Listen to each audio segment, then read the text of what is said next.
Welcome, my friends, to the Sage Aquay Radio Hour, your home for free and critical thinking, and I'm your host, Mike Williams.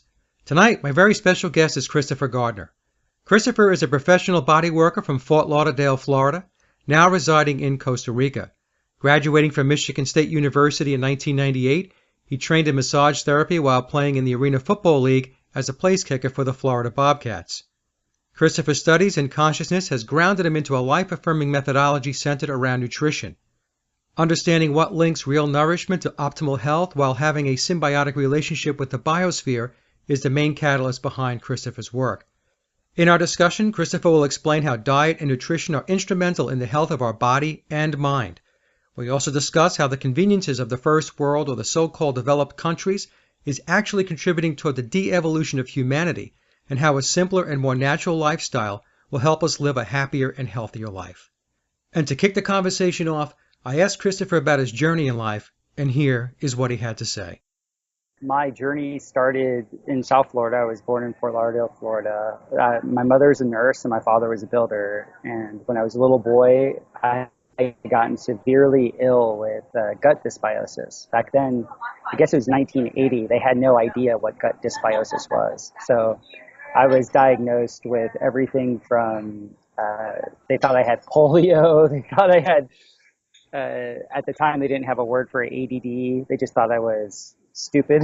I just had every ailment that you could imagine. I was underdeveloped. I had respiratory problems, and by I guess it was right after my fourth birthday, I had gotten to the point where I couldn't breathe, and I actually almost died.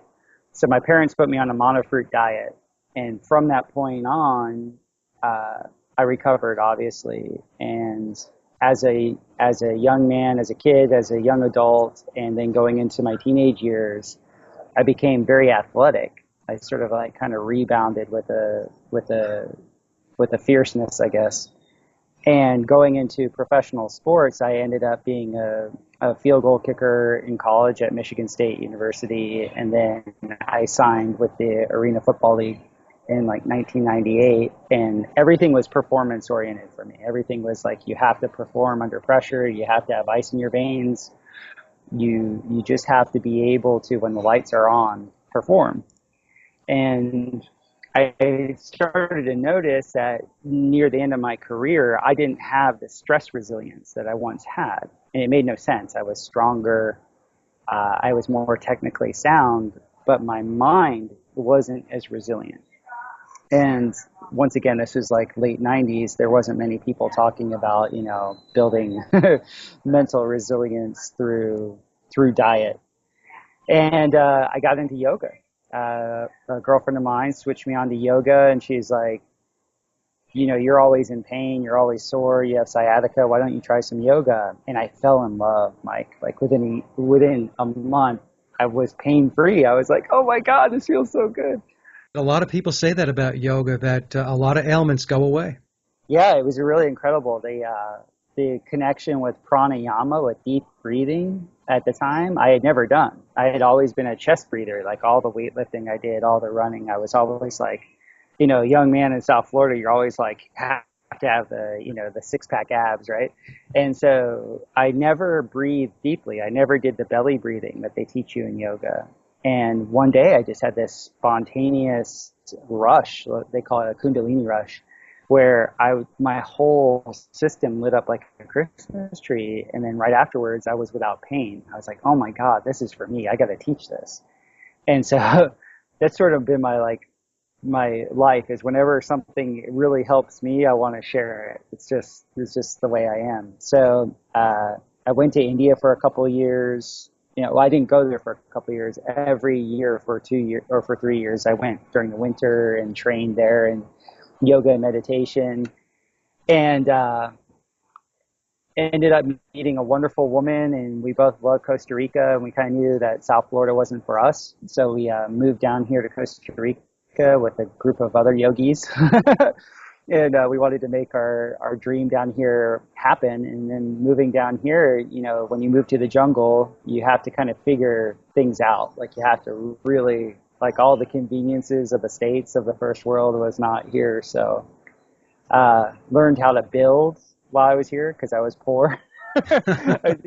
I needed nobody. I couldn't afford to hire anybody else, so it always been in my family. So I had a little bit of a foreknowledge to it. But just learning how to work with natural materials, and then getting into the organic food movement here. I'm lucky enough that my community here is very big into food quality. Most of the people that have moved here moved here for food sovereignty, and they've also moved here so that their kids don't have to be vaccinated. So just ended up getting I firmly believe we're the sum of our closest friends, and all my friends here are just really dynamic, healthy people. And so where I'm at now in life is I'm sharing how I build, and I'm sharing how I restored my health. So that's my story. Now, do you permanently reside in Costa Rica, Christopher? Is that where you call home? Yes, it is where I call home, but my legal designation is I'm what's known as a perpetual tourist. So I have not seen, because I travel a lot, I travel all over the world. I'm not going to apply to become a resident, because to become a resident, you have to stay in the country for 9 months out of the year. Okay. And that's not my goal right now. I'm usually anywhere between 5 to 6 months, traveling through the United States and Europe, and then come back to Costa Rica. But this is where if you could say it's a permanent address, this is like where I've been investing my time and energy to live, like primarily. What's the difference, or the differences, I should say, between living in the United States and living in Costa Rica? And I'm talking about, I guess, you mentioned the food, you talked about the vaccines. Can you go a little bit more into that? Because I'm hearing more and more people are heading down to Costa Rica. They're moving to Ecuador. They're essentially departing the United States to go to countries and places where they don't feel as shackled or as encumbered by the laws, the regulations, the statutes of the United States. So could you maybe give the audience a little background on that? Well, it's true. There's just as many laws here as there are in the United States, but they really don't have any way to enforce them. So to give you an example, like my neighborhood is in an agrarian part of Costa Rica near 2 to 3 very touristy hotspots. So in my neighborhood, there's never, you never see cops. There's no need for there to be cops or policemen. Every once in a while, you'll see some government officials, when it comes to infrastructure. But there's really no way to enforce regulation. So here, if you're a Costa Rican, they call them ticos or ticas. If they have children, the social programming that's gone on is that they will just go and get their kids vaccinated. I mean, that's what modern people do. And the agrarian folk think, oh, that's wonderful. Vaccinations are a sign that we're modern. Just like cell phones are a sign that we're modern. And so I could see where it's kind of confusing for the ticos with us being here, because a lot of us come in and we're like doing the exact opposite. We're building with natural materials. We're like saying no to screen time, But the kids are going to Waldorf schools instead of going to schools where they have to wear, uniforms and have to learn nationalism and all that. Almost all the young families that are here are in my specific niche, in my little enclave, because I have to be specific. There's other parts of Costa Rica that are just as, formalized as the States. But right. Down here in the Southern Pacific zone, you can really have a freedom. Like my best friends just came back yesterday, and they've been in the United States for 2 months seeing friends and family. And it's just literally their kids can run out into the road. They don't have to worry about them getting hit by anything. All the neighbors know each other. It's the way I liken it to, it's the United States 60 years ago. It's much more agrarian. People look out for one another. You can wave to people and they wave back. Yeah. People are genuinely happy to see you. If you make the effort to go see somebody, you're going to sit down and have coffee talk. You're going to really connect. And that's something I got to tell you, Mike, when I was in the States, even when my best friend's there, it's everything is so fast paced. Everything's go, go, go, go, go. That for those of us that appreciate connecting with people, this environment is it's much more conducive to deeper connection. There's no depth to the relationships and the interfacing and the interaction in the United States. It's almost like a veneer. It's almost Mm-hmm. as if people go through the motions. So this is very interesting, Christopher, that your analogy that it's like going back 60 years ago in the United States. Because I remember growing up as a kid. I'm going to be 57, so I'm a child of the 60s and 70s, if you will. I remember the community-oriented mindset, the neighborhoods, the kids playing in the streets, and so on. And I also found it interesting that you said that the folks that are there in Costa Rica, they view the vaccinations as advancement, and you come down, and those Americans come down that know better, say, you know what, that's not really advancement. It's very, very interesting how you have that dichotomy. Yeah, it's been a big thing because in our neighborhood specifically, the first real community outreach that was making the link between North Americans and Central Americans was around glyphosate. Mm. Because what's happened in the southern zone here is that less and less the Tico families are getting smaller and smaller. So if a landowner here once had 100 acres and had 10 children, 6 or 7 of those children were helping him keep the fence line clean, keep everything the way it should be. But Right. now that families are getting smaller and smaller, there's not enough manpower. So people have turned to chemicals. So what's happened was, at first, people were coming down here and saying, no, don't use Roundup. But they weren't relating to the Ticos where they were at, where like they don't have the manpower to actually do the work that's needed, right? And so what's just now happened in like the last 5 or 7 years is that the gringo population is able to communicate well enough with the Tico population, and we're able to work together to bridge the gap and say, okay, we know that there's not enough people to do all the laborious things that were once there. How can we actually implement smarter systems instead of just defaulting to a chemical?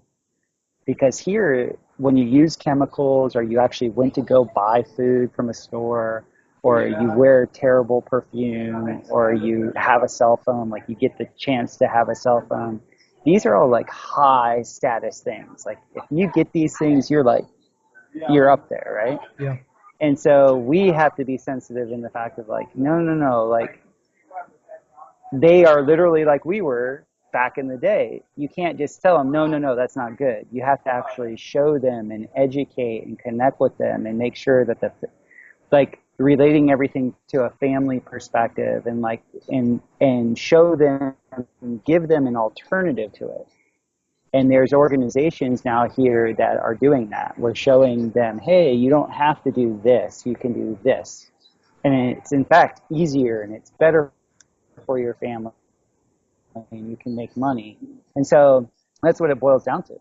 It's just being able to communicate effectively. Now, how long do you think that you'll be able to retain this type of environment there? Do you see Western culture eroding and seeping into the type of life now that you have there? In a way, like I see it in a lot of other parts of Costa Rica, much more than where we're at. I mean, there's a huge intention. There's many companies that are doing profit sharing and education in our particular neighborhood. And what that does is it empowers everybody. So that empowerment is leading to a lot of goodwill. Other areas that I've been, there's a lot less goodwill because there is more of like, let's take advantage of the cheap labor type of mentality. And that will only get you so far. Like you can't be a rich person in a poor country is probably the best way to say it. So like in our hood, so many of us are friends. It's just like, oh yeah, come over. I'll show you my smokeless wood fire stove, And then I show them the technology and they're like, oh my God, my wife isn't going to die. My mother died of emphysema from these 3 stone fires. Now I can use, 1/10 of the wood that I used to use. It's easy to light and my wife won't die. Okay, I want that. Yeah. It's just a matter of meeting them where they're at, not trying to like be so hyperbolic and like say, this is the way it is and this is the way it should be. And, I'm just so happy that in our area, the people have taken the time to really educate. That's been huge.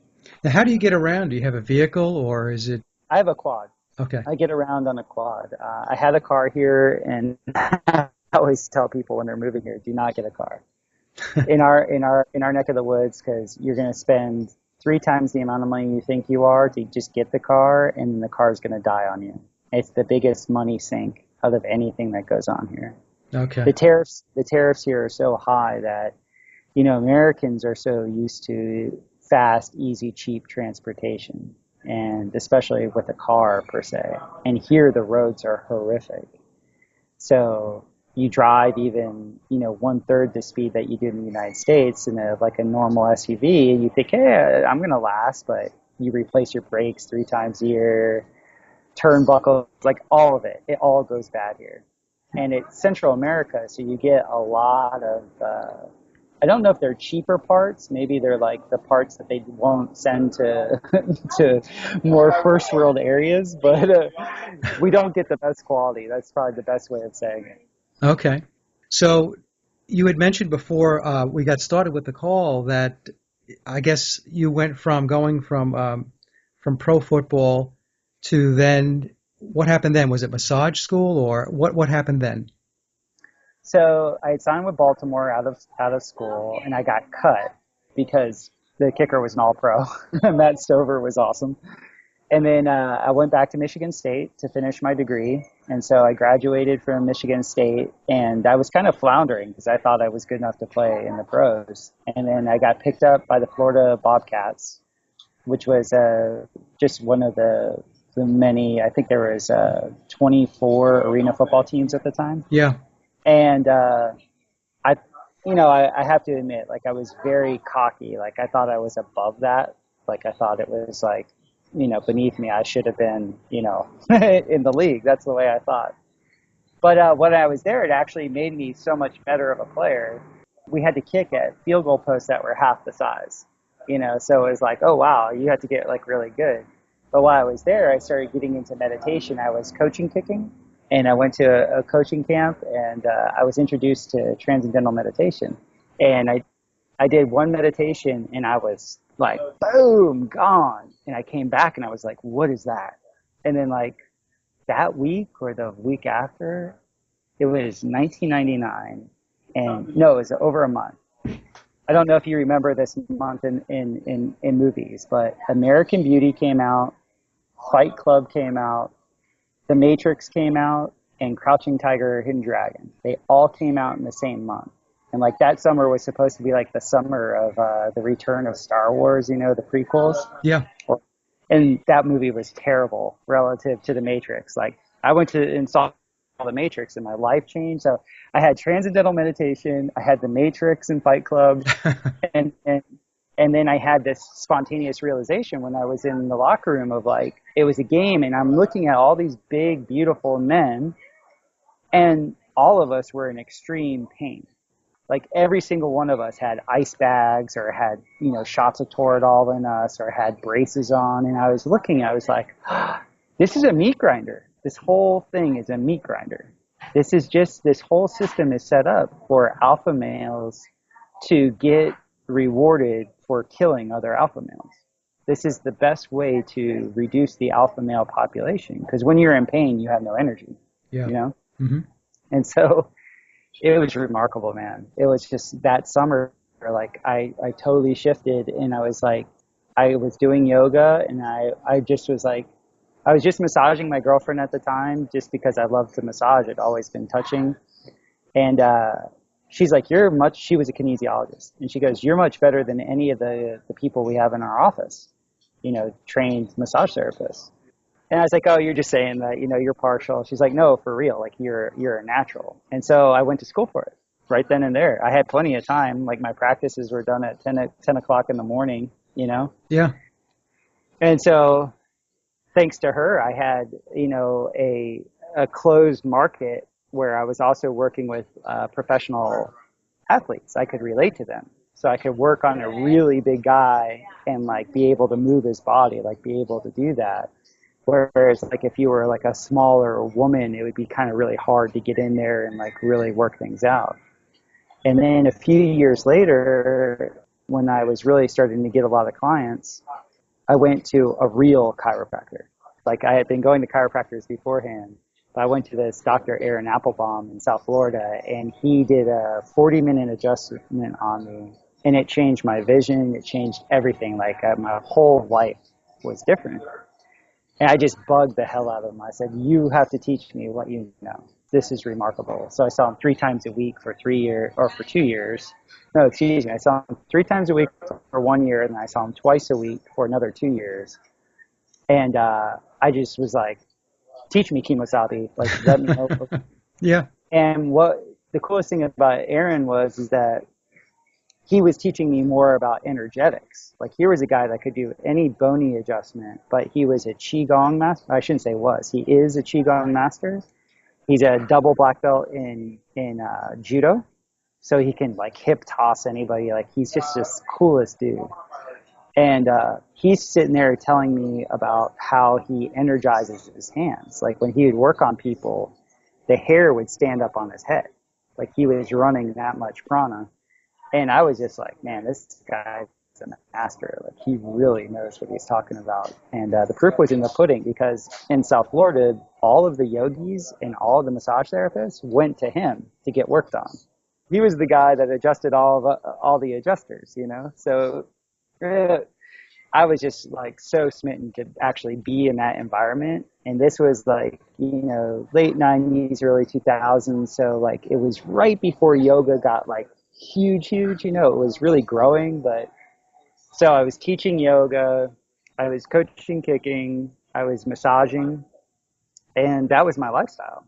And I was teaching meditation, and it was just like full on. My life was going in that direction of just being able to help people heal from their ailments. It's that whole old adage, you know, you teach what you most need to learn. Well, that was me. Well, that's an amazing shift, Christopher. It really is. Now, I just wanted to ask you one question. You said when you meditated, it sounded like you just took off. So could you describe that experience some more?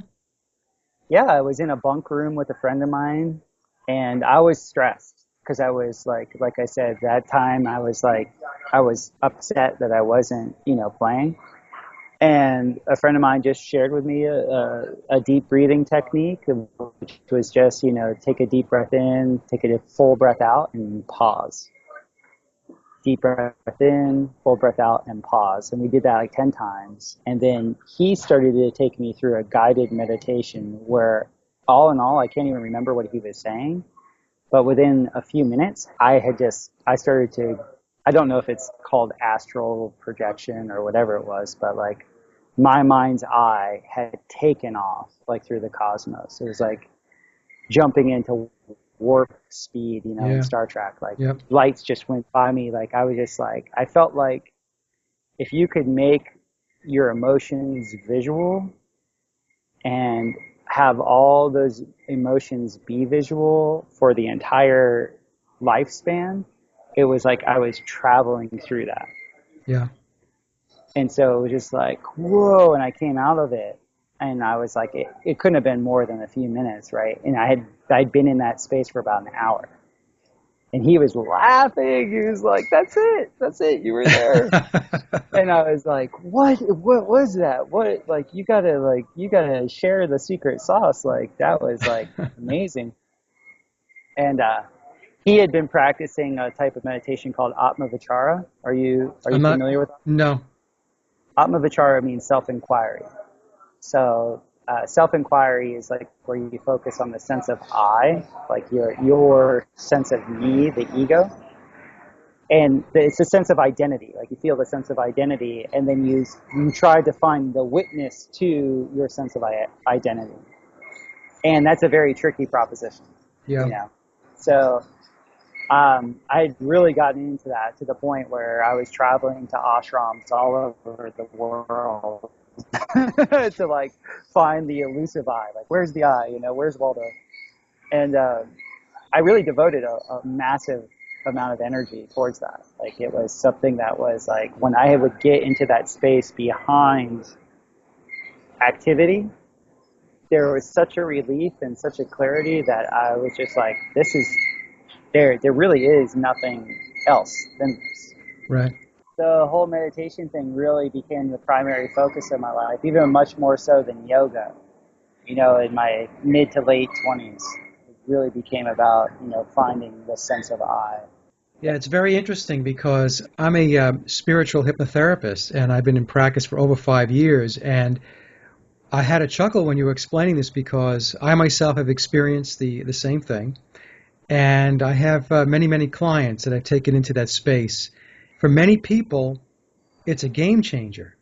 Yeah. Because you're experiencing something that, like you said, you know, you come out of it and you think to yourself, what was that? Where was I? And it can set in place a major shift in somebody's life and put you on a completely different path. Yeah. Yeah. It was really cool for me because I noticed my junior year in college, I had a really good year, but I noticed that the way the whole thing was set up was that nothing ever mattered in professional sports. What you've accomplished doesn't matter. It's all about what you're going to do next. And it's a very competitive environment that way. And I knew like, this, you know, I really like doing what I'm doing, but I don't like the culture. Like I don't like the environment. And so when meditation was shown to me, it like even further created a greater contrast. It was to be like, no. I don't want to be sitting there and always being torn down and tearing down other people. I actually want to be on the other side of it and showing people what they're capable of. Like Yeah. I want to be a builder. Like I want to be like, okay, come on, we can do this. Like, and so when I came out of that meditation, it was just one of those paradigm shifts. It was just like, it's not that I don't even like this environment that I'm in. It's like, it's the opposite of what I am. Right. And my career ended very quickly after that. Yeah, I was going to ask you, did you ever look back after that and say, you know, I don't know, maybe I made a mistake, or did you just get on that path and keep going? Sounds like you got on the path and kept going. Well, I did. I actually was looking at getting back into it a couple times because I had met professional athletes that had a similar experience that I did. Yeah. And then they related to me how they actually moved through and were able to perform from this new vista. Like I threw the baby out with the bathwater in a way. I wouldn't trade it for anything. And another thing is, it's really funny. Like, I don't think I really got good at my craft until about my third year of coaching it. So I had been done playing for 2 years. And then I remember the third year I was coaching, one day I was just showing one of my guys what to do, and it was effortless. And so I had that thing in me. I was like, oh my God, I should try out right now. Like, I can't miss. I think I hit that 10,000 hour thing that everybody says, you know, is like, oh my God, like I can do this in any conditions, anywhere, anytime. Like Yeah. I just hit that mark where it was like, I know what I'm doing finally. The entire time I was playing, I was never in that space. Yeah. That's so interesting, you know, that there you are after the fact, and you're thinking to yourself, I'm at the top of my game right now. Yeah. It's kind of weird because I've always been like the Seabiscuit type. Like if somebody pisses me off or challenges me, I'll like rise to the occasion. But like if I'm already in this situation and I'm indentured, I don't do as well. Like I have to have that like, it's over there, it's up there, you know, to kind of have the motivation to kick ass. And that's the way it was for me in that regard. But I had been living the perfect life. At the time, I had no debt. I had great friends. I was, you know, when you're a yoga instructor, massage therapist, so like a lot of in South Florida, your life is very much like a retirement life. It's not like I'm not really working, if you know what I mean. Yeah.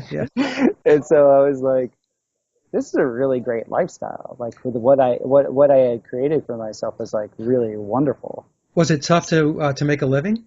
No, not at all. No, I've never had problems with that. Like if I've ever like put my mind on money, I could make money. Like in South Florida at the time, I had 11 yoga classes a week that I was teaching. I was massaging. I had my massage clientele. I was coaching kickers, so I got paid an hourly rate for that. And then I also, my first 2 years of my massage practice, I was a waiter for on weekends.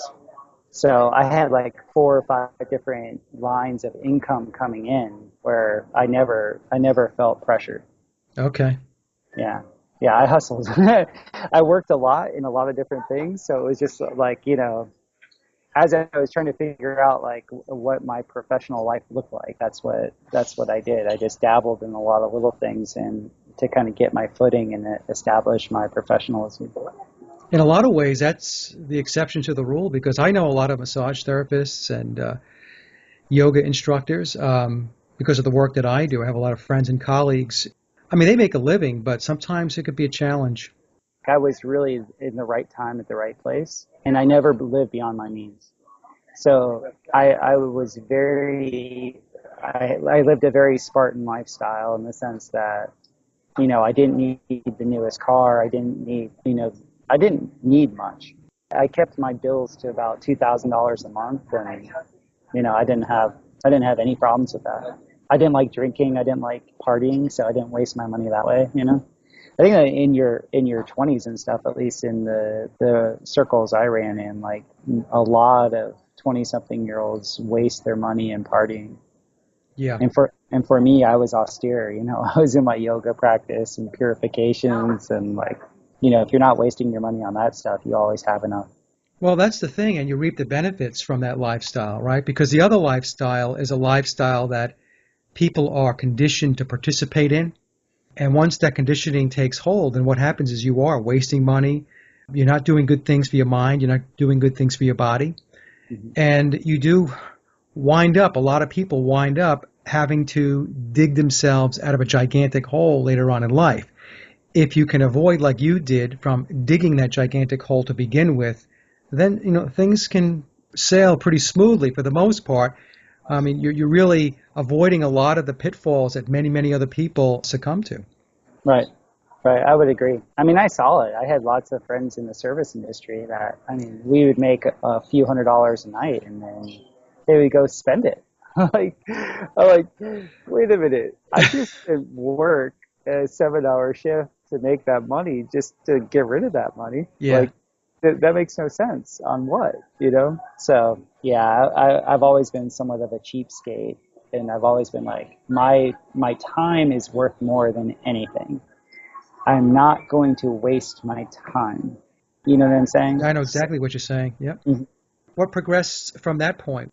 I ended up getting really fat. I ended up getting candida and having really bad gut dysbiosis. So I weighed about 235 pounds when I finally figured it out. Like, wait a minute, this vegetarian lifestyle that I was living in an ashram in South Florida, and it was all vegetarian. I'd been a vegetarian for like 3 years, but I was eating like tons and tons of carbohydrates. And for my particular mesomorphic body style, that was just the wrong thing to do. Yeah. And I had extreme gut dysbiosis earlier in my life, and it just like really ramped up when my sugar intake took off. So had gone to India a couple times, really gotten in deep with the meditation and yoga crowd there, and decided, okay, we're going to move to Costa Rica. Like, we're going to get out of the States and live in an environment that actually reflects our state of mind. But I was 235 pounds, and I'm only 5'9". Like, I was a big boy. And so it was like 6 months before we were scheduled to move down here, and I did a candida cleanse. And it was another one of those humongous like shifts in my life where it was like I could see again, I could think again, I could hear again, all my senses were back. Did you just take all the sugar out, Christopher? Is that what you did? Yeah, I was down to below 15 grams of sugar a day. I was taking a very strong antifungal from New Chapter Organics at the time. And then I was also, I took 2 different types of probiotics at the same time. And I was doing, now it's termed intermittent fasting. At the time, they didn't have that saying, but I wouldn't eat anything that could be my body could process as a carbohydrate for anywhere from 18 to 20 hours a day.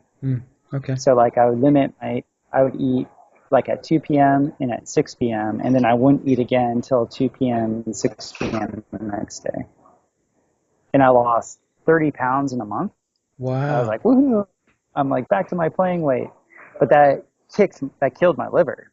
That killed my liver and my kidneys because I lost weight so quickly and I wasn't doing other things like doing sauna. I wasn't taking any like calcium bentonite clay. I wasn't doing anything that would actually take all the endotoxicity out of my system. So when I was losing all the fat, I basically went brain dead for a while.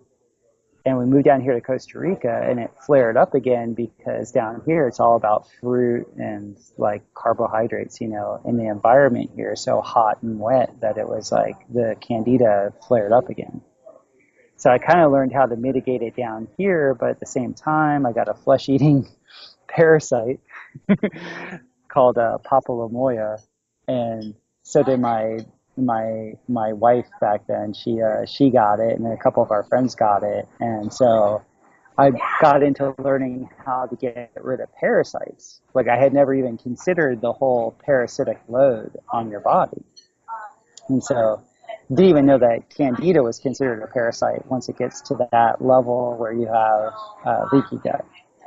So for about a year here in Costa Rica, I was letting go of the vegetarian ideals, and I was a friend of mine. You know, she gifted me Sally Fallon's Nourishing Traditions. You know, Dr. Weston Price's work. He was a dentist at the turn of the 20th century that chronicled the degeneration of the jaw and the teeth of the Western world, and he linked it to sugar consumption or carbohydrates. And he showed 12 indigenous populations around the world how they had these big, beautiful smiles and their teeth were perfect. And they never brushed their teeth. They never, you know, they didn't have Listerine. They didn't have any of this stuff. And he was able to make the link between the jaw, the formation of the teeth, and nutrition. And he was like, the teeth in your jaw are all about the quality of nutrition that you put in your body. And they found that there are three things that every indigenous culture that has these big, beautiful jaw lines and longevity have. They all cook over fire. They all have a very high saturated fat diet. And the grains that they eat are all fermented. So if they're going to have any type of grain, it's fermented. They never eat grain like we do in the West. I essentially became a neo paleo guy before anybody was talking about that. Well, I'm sure there were people talking about it before it was like in the modern lexicon, and because it saved me. Like I was really suffering badly with trying to be a vegetarian in a tropical environment as a white boy. Like my gut just wasn't able to handle it.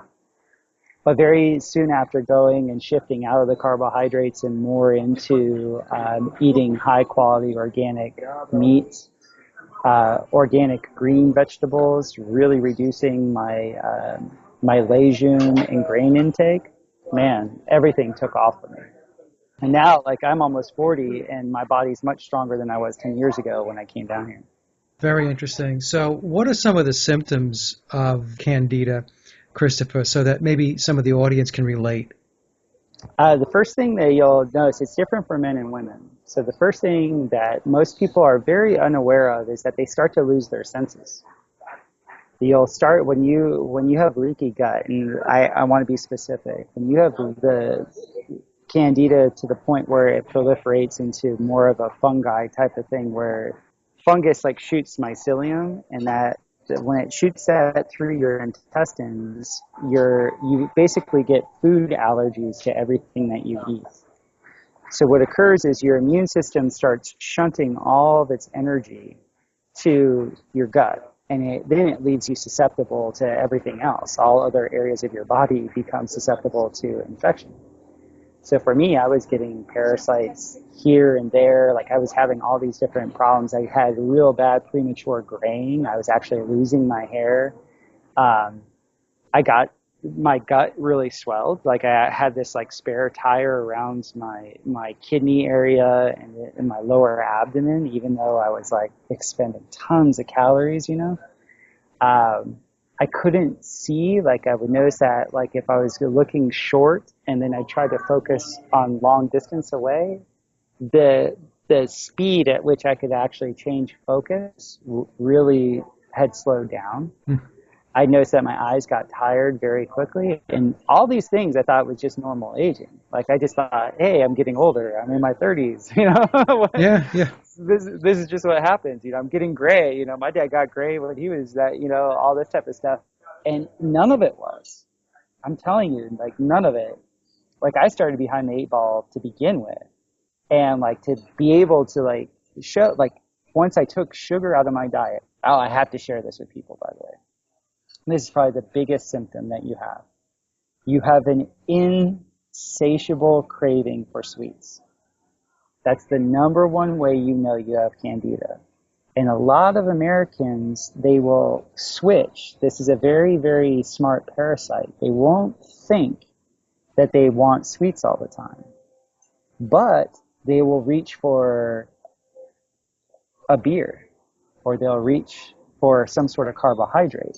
And that's what I mean by an insatiable desire for sweets. It's an insatiable appetite for carbohydrates.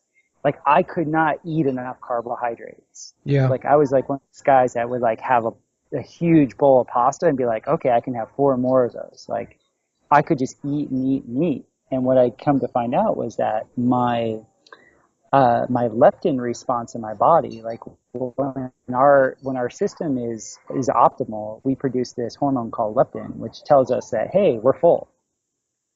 Well, that mechanism had been destroyed in me.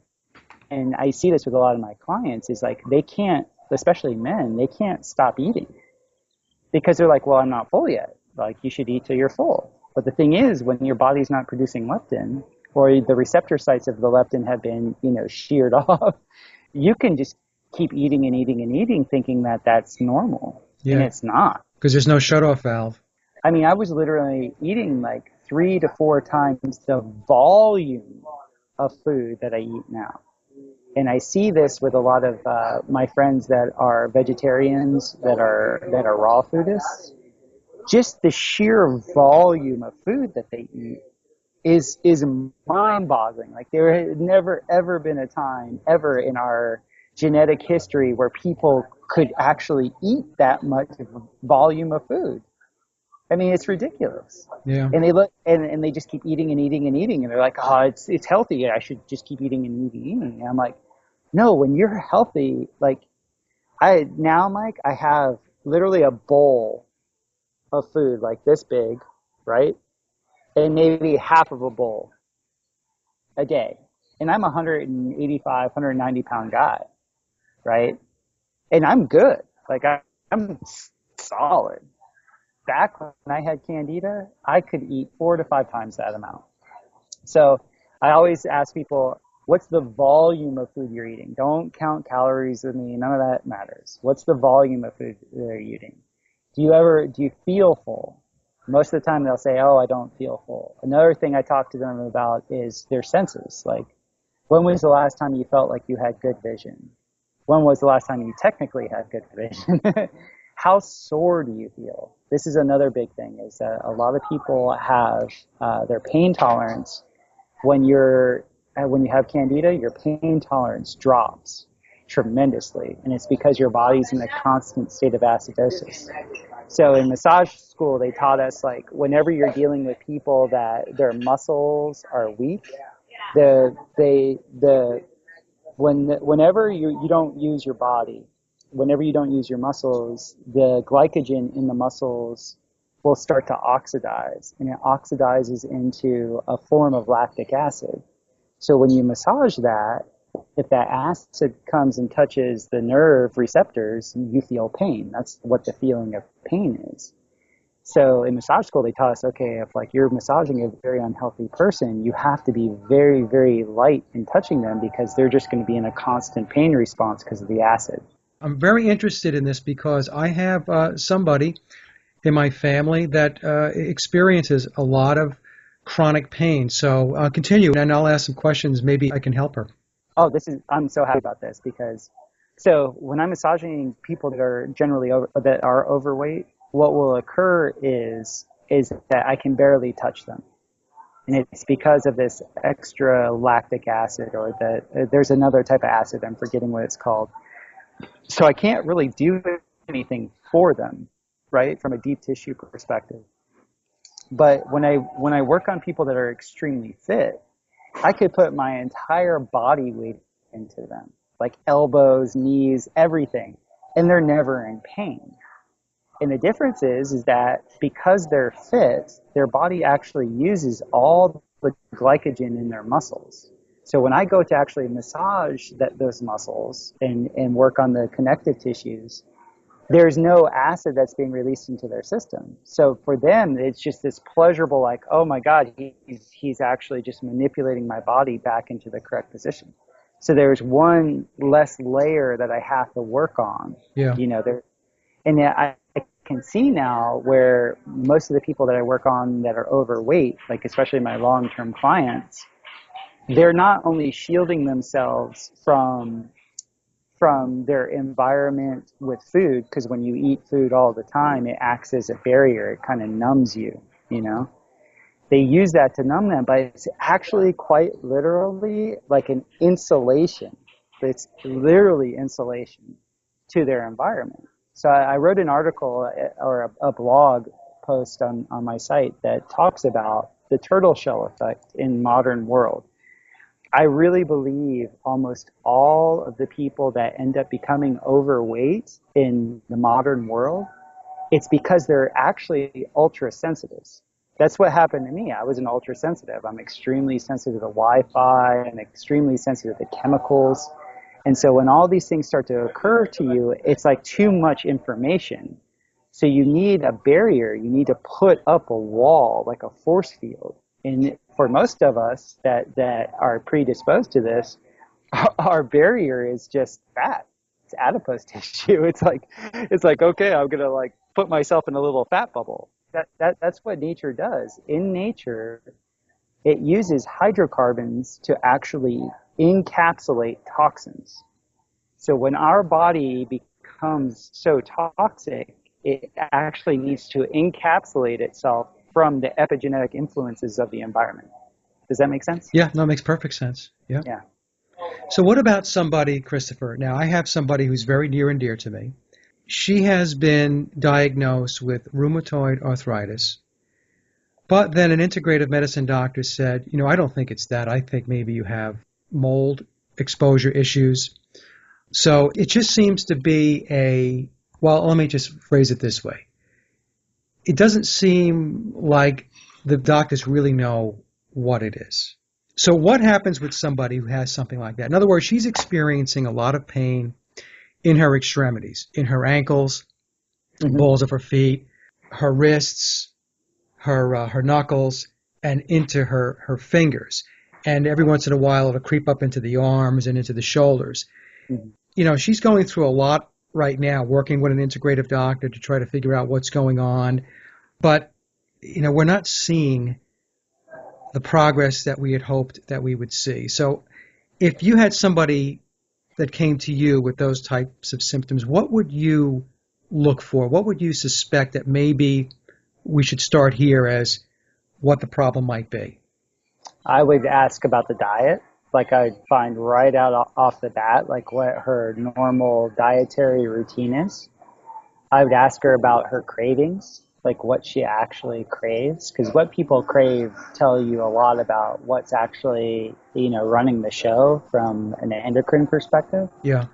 I would ask about her physical routine and her environment, like where she lives, where she works, what she actually does for a living. Does she feel a sense of satisfaction with it? And then I'd also ask a lot of interpersonal questions about relationships, because our relationships are it's a deeper level of how we actually interact with our environment. So people that are in our environment are our environment, right? So, I've had the fortunate I've had fortunate friendships with homeopaths, and I love the way a homeopath actually looks at a person's physical, their biology is their biography. They like to say that, and I really do believe that. Like, I've seen that enough in myself. Like, I was big and swollen when I needed to be big and swollen because my environment wasn't right. Yeah.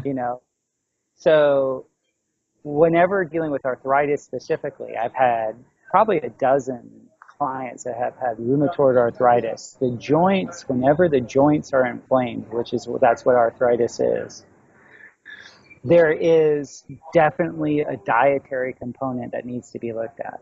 The joints are it all depends what you're genetically predisposed to, but the joints are usually showing you that you have a chronic allergic reaction to something you are putting in your body.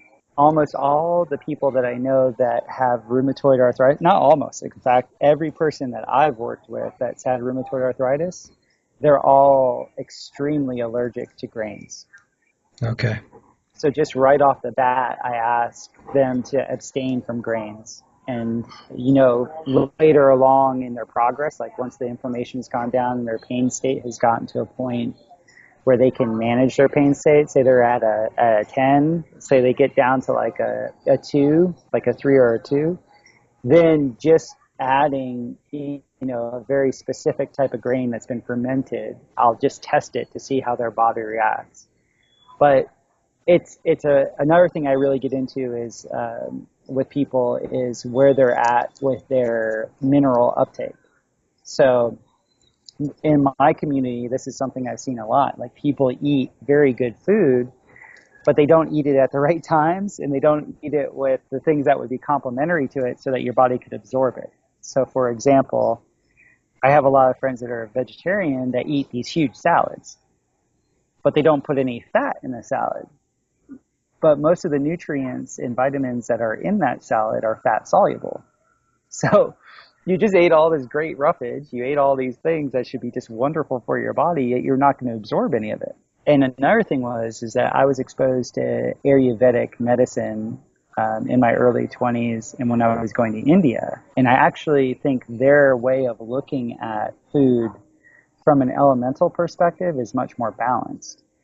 So when I was a vegetarian, and I was eating all this roughage, like all these greens that are very hard for my body to actually digest, I was causing more damage to my gut than actually taking a step back and eating what they would consider pre-digested food, which is cooked food. When you look at it, when you cook something, you're pre-digesting it, right? Yeah, right. So in Ayurvedic medicine, they say, if your gut is injured, why would you put something that's hard to process in there? So I think that's totally accurate. I mean, it was accurate for me. And then I started studying. Have you heard of the Dr. Natasha Campbell McBride? No, I have not. She wrote a book. She's a neuroscientist from Russia. She's now a U.S. citizen. She wrote this book called Gut and Psychology Syndrome, and it's the GAPS diet. And she took an Ayurvedic perspective, even though she didn't know it was, because she's looking at it from the neuroscience perspective. And it's really that, like, be gentle to yourself. This is something I'm always trying to impart to my clients is, like, you have to be gentle with yourself. Don't feel guilty for your dis-ease. Almost everybody feels guilty for them being overweight or being in pain. I'm like, why do you feel guilty? Let it go. Because guilt will create a tripwire for you to keep, doing the same thing over and over and over again, right? So this is a huge thing with her is to first remove those things that are creating the pain. And almost every time in the case of rheumatoid arthritis, it's an allergy to grains. I'm not saying that's the only thing, but it's a big part of it. Okay. Yeah. Do you know about her diet? Does she eat grains? She eats grains. Yep, she eats it. I mean, she was trying to do gluten-free. I mean, she was trying just about everything. They have her on a bunch of supplements and stuff like that. But like I said, we're not seeing the progress that we would like to see. So. Yeah, I mean, I would love to talk to her. I'd love to see, because, a lot of times when I'm speaking with somebody directly, I have like more of an intuitive sense. I can go, oh, okay, what about this? What about this? What about this? The diet, this is where I've gotten to. And I really recognize you can work on all the peripheral, like higher order things, but if the diet isn't right, nothing is right. Have you heard of Wim Hof, the N- gentleman named Wim Hof? No, I'm batting zero with you now with people that I should know. No, this guy's amazing. He set world records for doing underwater swimming in ice cold conditions. He's hiked Mount Everest, without a shirt on. He's done Mount Kilimanjaro 3 times. He's taken, people in their later 50s and 60s up Mount Kilimanjaro. And he's learned this method of being able to breathe that creates a very high state of oxidosis in the system.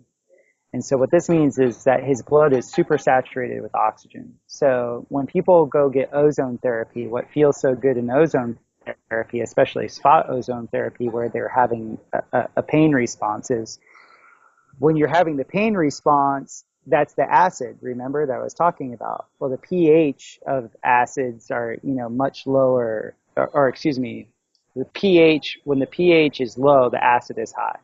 When you add oxygen to the system, to that, it alkalizes the system. So he will get his body into a high alkalosis state with the breathing. I misspoke earlier with the oxidosis. He'll go into alkalosis. And so what he's effectively doing is turning all the pain receptors off. But at the same time, and this is the coolest thing, the glycogen mechanism in the system that we were talking about earlier gets turned off. So the muscles in the body the muscles act like a battery. And what I've seen when it comes to people that are depressed is that they have a very, very low muscle tone. You don't need big muscles. It's about the muscle tone. The Yeah. muscle tone tells you how energetic somebody is, both through locomotion. Obviously, if you have lots of locomotion, you're going to have more muscle tone, but it also tells you where their psychology is at.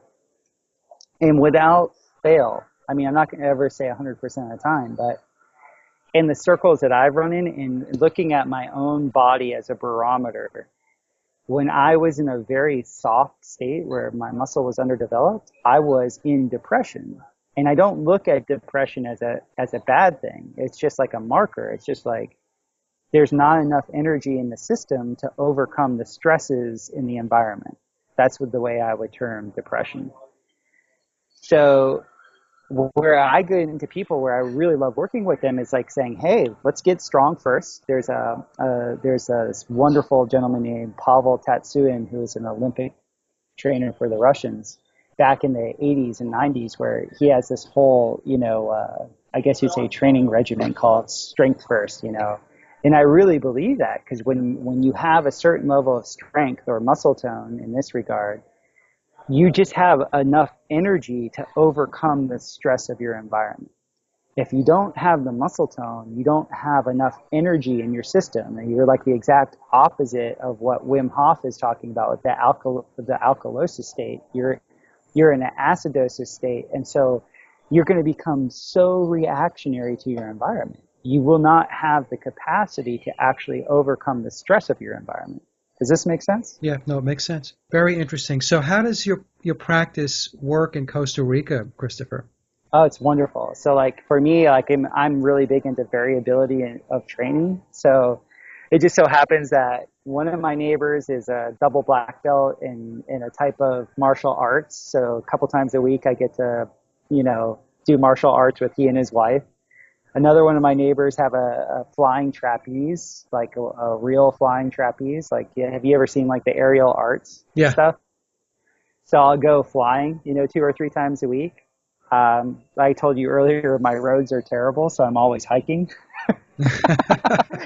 So, sometimes not because I want to. So I'd say like 3 times a week, I'm going up very steep hills, like climbing from 1,000 feet of elevation up to like 2,000 feet of elevation. I do a lot of massage too.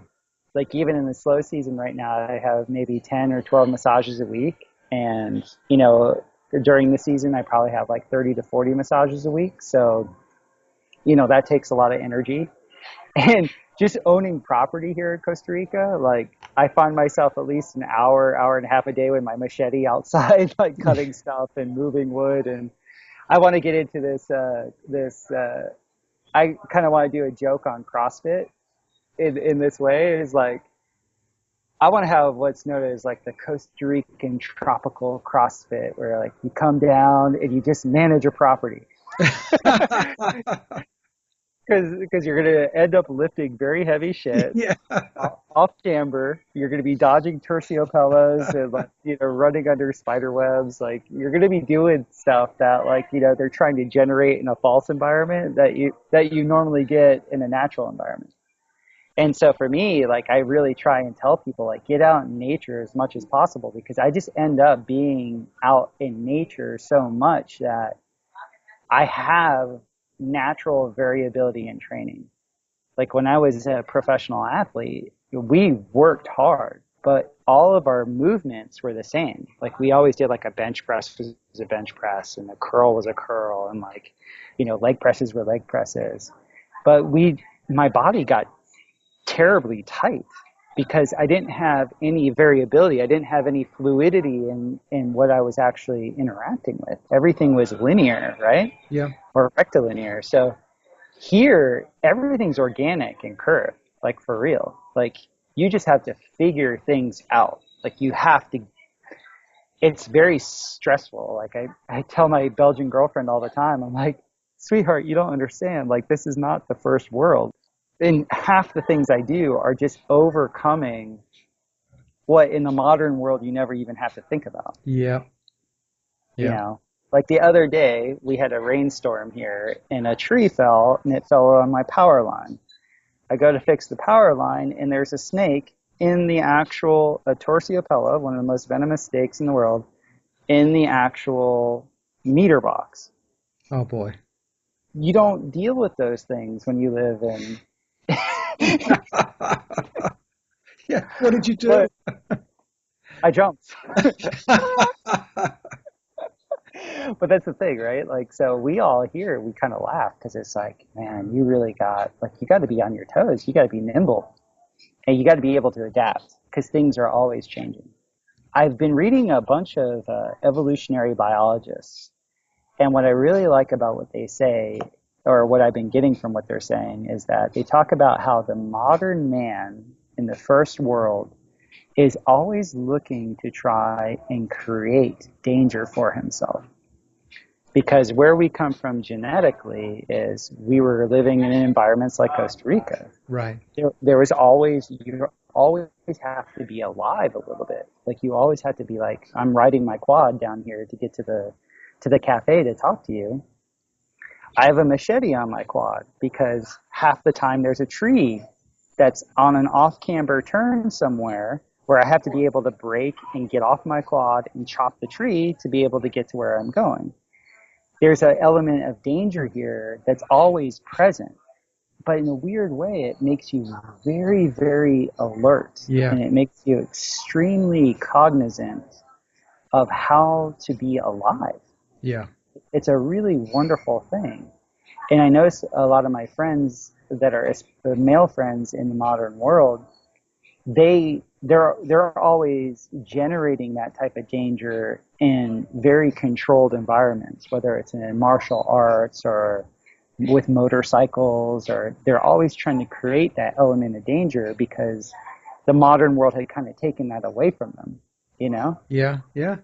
So it's a very interesting thing. I love reading and listening to these evolutionary biologists around that specific, characteristic of modern life.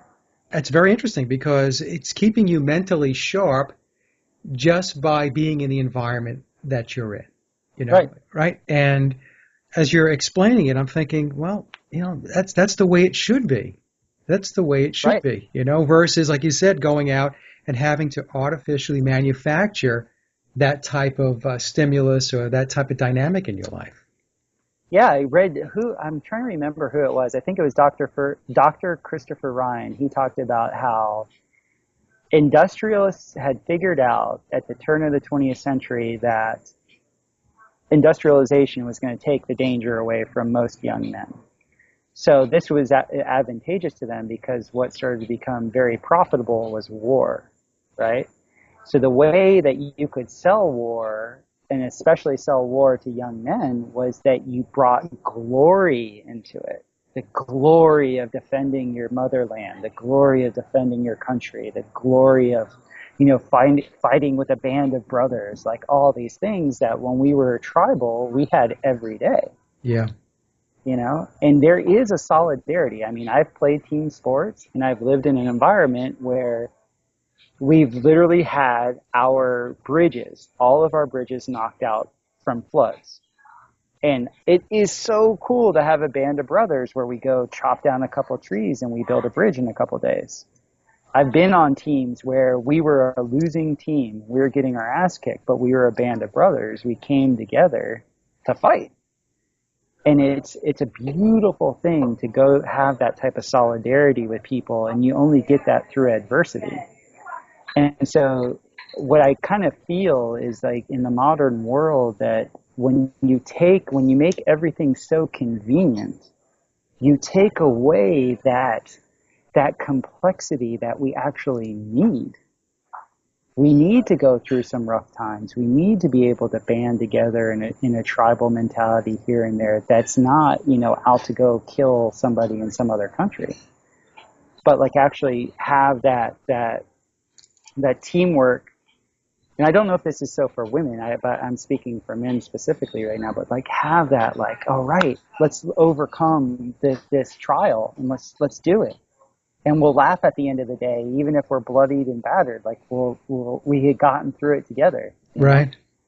Well, there's that whole common unity in the community aspect that is missing in the so-called advanced countries. So I think what I see, Christopher, is that especially a lot of guys have become very, very soft. I mean, I don't mean that in a negative way, but what I mean is, they don't have that natural sense of connectedness, just that belonging to, almost like that, I don't know if this is going to make any sense, but belonging to your tribe, doing the things that you need to do to make sure that their survival, to make sure that those in your community are taken care of. But it was all at one time, it was packaged as part of life. It's just when you were born into the world, that is what life was. It was part and parcel of existing. I don't see that anymore. I mean, I'm seeing, or I should say that I'm seeing less and less of that type of drive, motivation, thinking, aspiration with a lot of men, especially in the developed countries.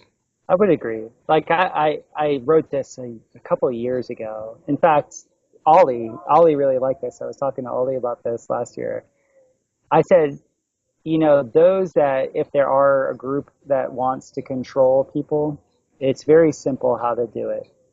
Instead of like trying to be, over the top, whips and chains and stuff like that, instead of killing them with kindness, you kill them with convenience.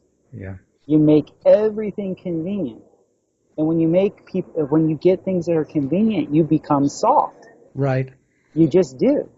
It's without a doubt. And all of us that live down here, it's so funny because when we go back to the States, it's so easy to do anything there. It's so easy. All of us, we know we could move back there and absolutely crush with businesses if we wanted to in the States. But why? Why do that? Right. For what? Because it's so much easier there, and people just get soft. It's true.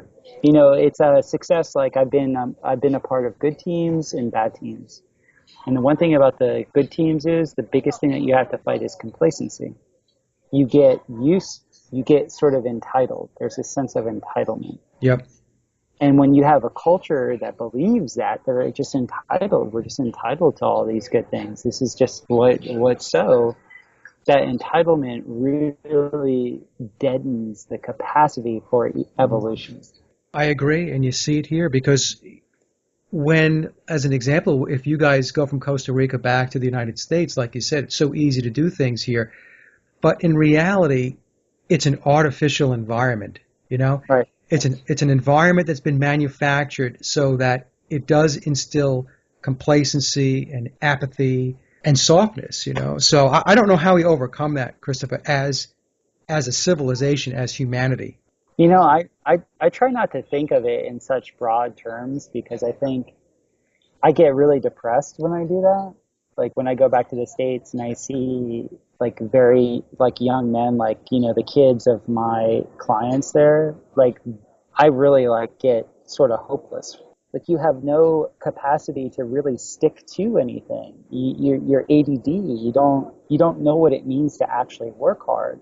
And like when I was in India, one of my mentors there, he was so specific. He said, all power is the capacity to focus. So when I see the majority of these young men that are ADHD or ADD, they have no capacity to really focus on anything that could get things done. They can move, data and bits of information around, but when it actually comes to doing real work, it's like, and who's to say? I don't know. I can't prognosticate the future. I mean, if robots and machines are supposed to be doing everything for us, I think that's a sad time. Because there's nothing better than a hard day of physical work. I'm not saying we should all like strive to work hard physically, but like there's something so satisfying about using all of your body. Right, and that's because that is your natural state. And I don't care what anybody says. I mean, they say, "Oh no, we've evolved. We've evolved I into don't this." believe that. I believe we've devolved. I really believe we've devolved. Like when I look at it, I don't think we're evolving. Actually, I think certain capacities have evolved, but like you said, they're evolving from an artificiality. Right. I actually think, the yogis from the Dravidian cultures, pre-Diluvian Dravidian cultures, they could do a lot more than we can do now. We're using cell phones and Skype to like talk around the world. I've had enough psychic communication to be like, oh, that was just our natural state. Yeah. You know, I've seen people levitate. I've seen people do things that should not happen, given the modern structure. And it's just like, because these gadgets end up ruling everything, it's like, oh, we're so advanced. It's not that we're advanced. We're devolving because we need more of these things. Yeah. so, Right. so like to me, like I look at, like I'm a nerd. I love the type of building I'm into is they're called geopolymers, and it's like the way that the pyramids were built all around the world was with this geopolymer technology, and it's so obvious. The geopolymers are the way humans used to make stone, and when I say that to people, they're like, "What? We can't make stone. Stone is totally geological." No, no, no, no, no. Today we make a stone called cement, but that's an alkaline process. Our forefathers made stone through an acidic process called geopolymerization, and they did it so well that we still haven't figured it out, except for one man. And it's just like, you want to know why there's no like paper that goes into these stones in the Great Pyramids? It's because they cast them in place. They're all cast in place. And Yeah. so, like, I started studying all this stuff, and I'm like, the technologies that were used by our forebears was so immensely brilliant that we're just now like starting to touch it, right? Right. I'm not convinced that we're evolving. Well, I'm not either. And I always say to folks, there's a reason why the structures back in ancient civilization were made, they were megalithic and stone and so on. It's because they knew that it was going to last for a very, very, very long time. And if you take a look at our culture and you wait 500 to 1,000 years from now, and You won't see anything. you won't see anything. I No. know that's very hard for a lot of people to wrap their heads around, but that's Can what I will be there, nothing. can I give you an example of that? Sure. Okay. Down here, there's lots of contractors that come down here and build timeshare type things. Well, one of the timeshares right here in Dominical got shut down a few years ago. And it was all like glass and steel, cement, and all this stuff, like really, really quick construction. In 7.5 years, those buildings were pretty much just eaten by the jungle, right? I go up into the mountains talking with my Tico friends, where their father's father had built them what's called a trapiche. And a trapiche is like a dome that's used as a huge oven so that they can cook down sugarcane, right? Yeah. No roof on this thing, built out of clay. It's lasted 60 years out in the rain. There's no cement, no steel. How can this clay thing actually last out in the tropical rainforest, yet these huge steel, 8-inch steel I-beams and glass and bolts and stainless steel and all this stuff not last? And it was very simple. They had figured out when they were building the trapiches back in the day, hey, if there's a little bit of sugar mixed in with the clay and a little bit of poop mixed into the clay, and you heat it at a certain temperature, it becomes a self-vitrifying brick that's impervious to weather. Yeah. And that's just with like being aware of like the natural environment around them. They didn't have to source the steel beams from China. They didn't ship anything in. This was just through like, okay, natural ingenuity and seeing what works and everything like this. And we took a sledgehammer to this thing because we're building a new one. Because I build ovens, like I'm fascinated with ovens and wood fire and stuff like that. I shit you not, it was like trying to hammer through a 12-inch thick brick. That's Wow. how hard this thing was. It's just I get such a kick out of that type of thing. And last year I went to France to go study under Dr. Davidovitz. He's the gentleman that figured out the whole geopolymer technology. And it was brilliant. Like his presentation and his son's presentations about how the geopolymers work. Mike, you just shit yourself. This guy is so brilliant about how exactly these megalithic structures were built. And he's been able to reproduce it. This is the thing. Like he's been able to formally say this is exactly the casing stones that were on the pyramids. This is exactly this foundational stone. The Sphinx, this is what this is. Like, he's absolutely amazing. Yeah, send me that link, Christopher. And what I'll do is I'll add it into the show notes because I love stuff like that. But I got to tell you, when you sent the email over to me, you said that you were a semi-interesting person, and I kind of laughed, and I thought to myself, I've never heard anybody describe themselves that way. But I got to tell you, Christopher, you're a very interesting person, and it's been a great discussion. Well, thank you. I appreciate it, Mike. Is there anything else you wanted to discuss? Anything on your mind? Well, one thing I'd just like to say is like I'm starting to teach what I know from a bodywork perspective. So if anybody's interested in that, they could check out my website. I really am always breaking things down to like the physical nuts and bolts of things. I'm sure, as you could tell in this interview, I'm like, oh, how is that built? How do you do this? So like when I get to work with people on a physical level and I actually get to like dig into their muscles and like reset their bones and everything like that, there has been no greater teacher to me than actually working on people. Yeah. Like actually getting to feel the human body in all of its glory.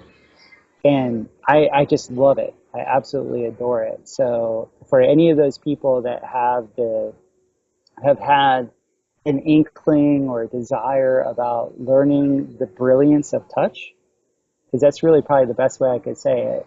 That when you cultivate your capacity to touch another human, there's a certain brilliance, there's a certain capacity to learn your environment that is imbued into you.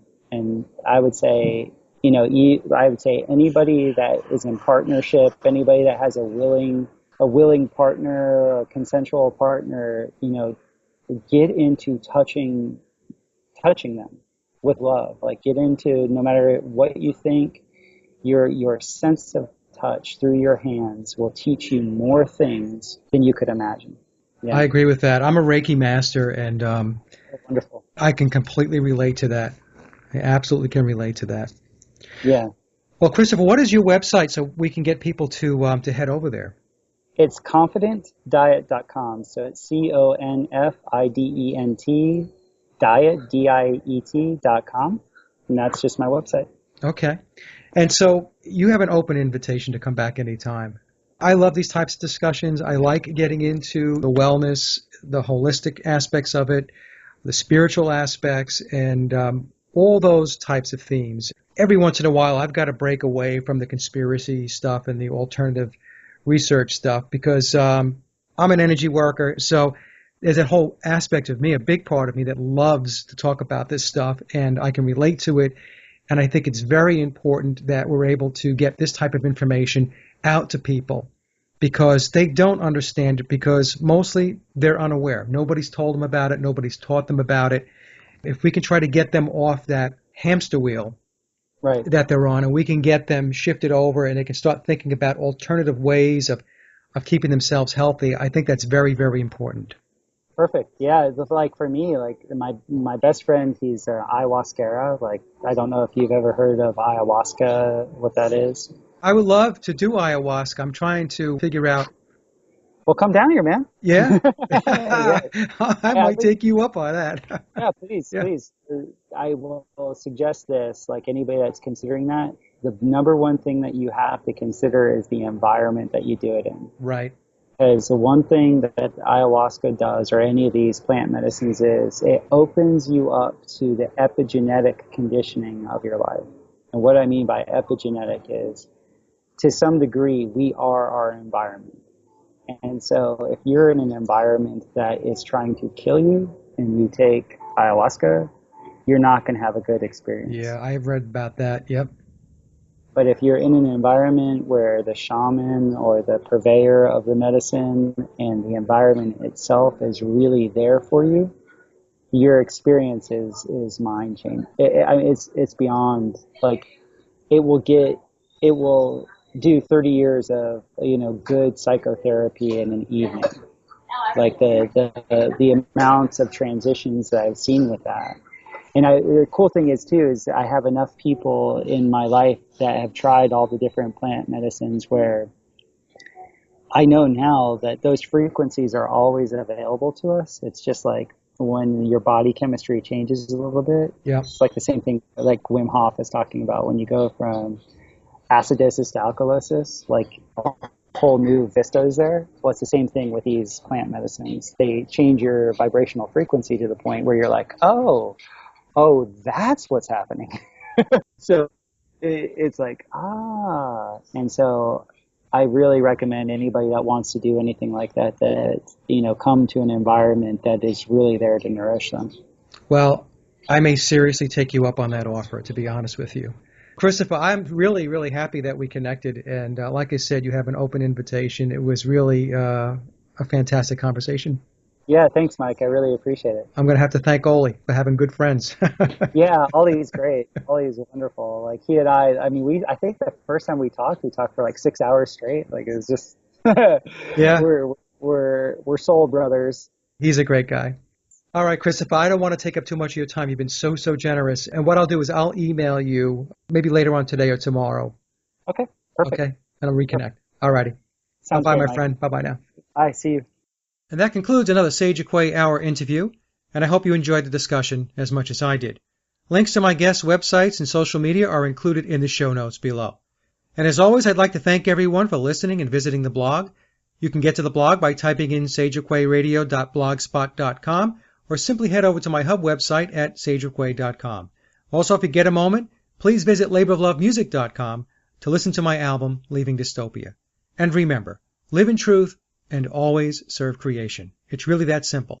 See everyone next week. Be safe, enjoy, and God bless.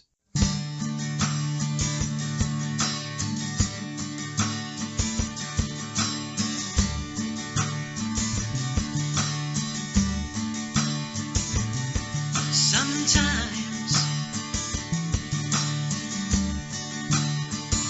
I feel so tired,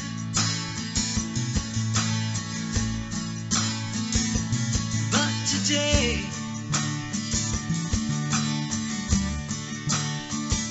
I feel so wired.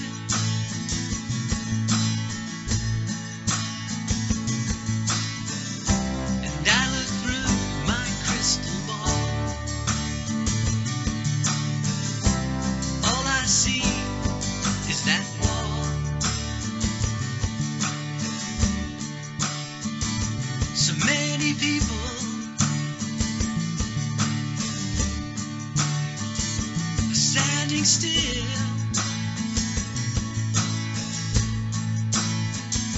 Drifting away. They lost their will.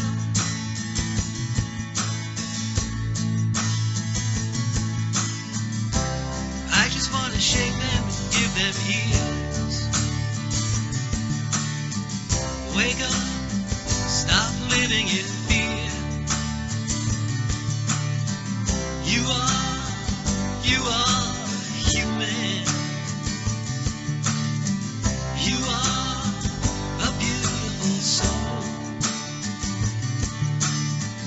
You are one with creation.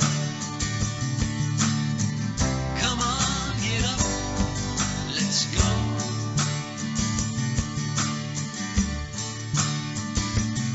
Sometimes I feel so cheated.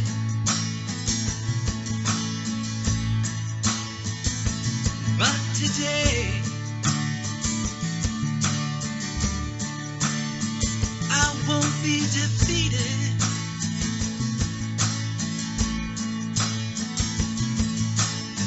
I cut the chains and I break free. Open your eyes and you will see.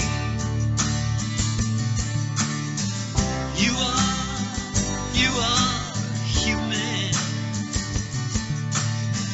You are a beautiful soul. You are one with creation. Come on, get up, let's go.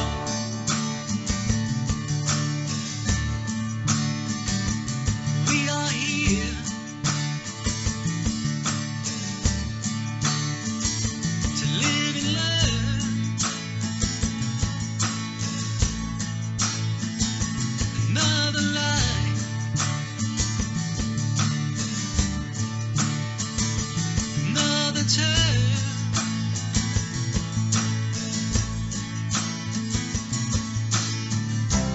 Don't be afraid to shine. Don't be afraid to open your mind. You are human. You are a beautiful soul. You are one with creation. Come on, get up, let's go.